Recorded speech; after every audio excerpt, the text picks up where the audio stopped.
بسم اللہ الرحمن الرحیم۔ السلام علیکم ورحمۃ اللہ وبرکاتہ۔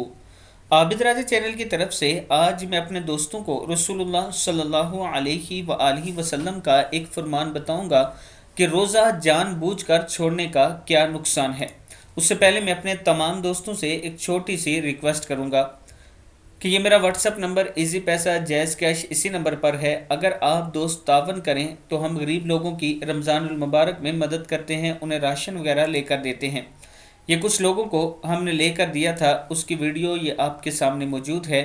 لوگوں کی ویڈیو چہرے اس لیے میں نہیں بناتا کہ اس سے ان کی عزت مجروح ہوتی ہے، عزت نفس مجروح ہوتا ہے، اور یہ مجھے اچھا نہیں لگتا۔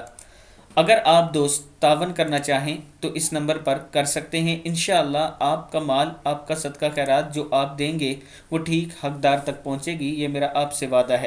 تو شروع کرتے ہیں۔ بسم اللہ الرحمن الرحیم۔ رسول اللہ صلی اللہ علیہ وآلہ وسلم نے ارشاد فرمایا، جان بوجھ کر رمضان المبارک کا روزہ نہ رکھنے کا نقصان کتنا ہے۔ حضرت ابو ہریرہ رضی اللہ تعالیٰ عنہ فرماتے ہیں کہ رسول اللہ صلی اللہ علیہ وآلہ وسلم نے ارشاد فرمایا، جس نے رمضان کا ایک روزہ کھا لیا شرعی عذر کے بغیر اور مرض کے بغیر تو زمانے بھر کے روزے بھی اس کی تلافی نہیں کر سکتے، اگرچہ وہ ان کو رکھے۔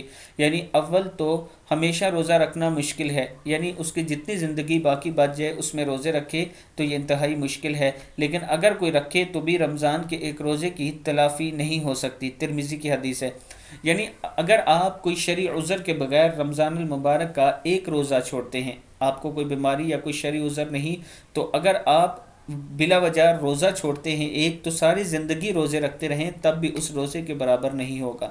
میں اپنے دوستوں سے گزارش کروں گا کہ رمضان المبارک کے روزے رکھا کریں اور اہتمام کے ساتھ رکھا کریں، یعنی خوشی کے ساتھ رکھا کریں۔ موسم کی گرمی کی وجہ سے آپ اپنا روزہ ترک مت کیا کریں، روزہ مت چھوڑا کریں، یہ بہت بڑا گناہ ہے۔ اللہ تعالی ہم سب کو اس گناہ سے محفوظ رکھے۔ السلام علیکم ورحمۃ اللہ وبرکاتہ۔